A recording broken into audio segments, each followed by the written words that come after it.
The Last Nightmare. It was October 13th, a cold Friday night in the quiet town of Springwood. The autumn wind howled through the empty streets, rustling dead leaves like whispers from the grave. The town had long tried to forget the name Freddy Krueger, but evil like his doesn't die. It waits and watches. 17-year-old Jamie Winters had never heard of Freddy. Her parents had made sure of that. But lately she hadn't been sleeping.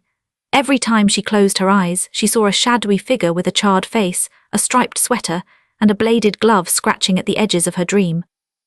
Her friends at Springwood High had been having the same dreams.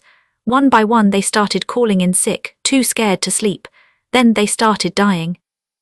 First it was Michael, who fell asleep in study hall and never woke up. The coroner said his heart stopped, but Jamie knew the truth. She saw the claw marks on his chest at the funeral, though no one else seemed to. Then it was Tara, found in her room, eyes wide open, mouth frozen in a silent scream. Jamie was next. She stayed up for 3 days straight, but her mind began slipping. She'd see Freddy's shadow in reflections, on TV screens, in windows, even in puddles. He laughed at her, that guttural, sickening rasp that echoed in her ears long after he disappeared. Her final night began with blood on her ceiling. She woke up to find it dripping slowly, spelling words. "You're mine next." Determined not to die, Jamie researched everything. She found old newspaper clippings about Freddy, hidden behind a false wall in her father's study, stories of burned children, vengeful parents, and a man who came back from the grave through dreams. But it was too late. At 3:33 a.m. her body finally gave in. She collapsed onto her bed and was pulled into the nightmare. She stood in a boiler room, the air thick with smoke and screams. Pipes hissed like serpents, and there he was, Freddy, his face a melted mask of hate, blades glinting in the red light.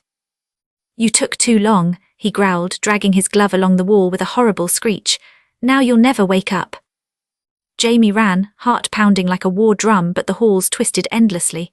The floor beneath her turned to burning flesh, and the walls pulsed like they were alive. Freddy appeared in every direction, laughing, chasing, hunting. Just as he plunged his glove into her chest, she woke up, gasping, sweating, alive. Her mom was shaking her. "Jamie, you were screaming." She looked around. It was morning. She was safe. But then she saw the mirror. In the reflection behind her, Freddy smiled and waved. And the slash marks on her stomach began to bleed. Freddy never dies. He waits for you to fall asleep. "Sweet dreams."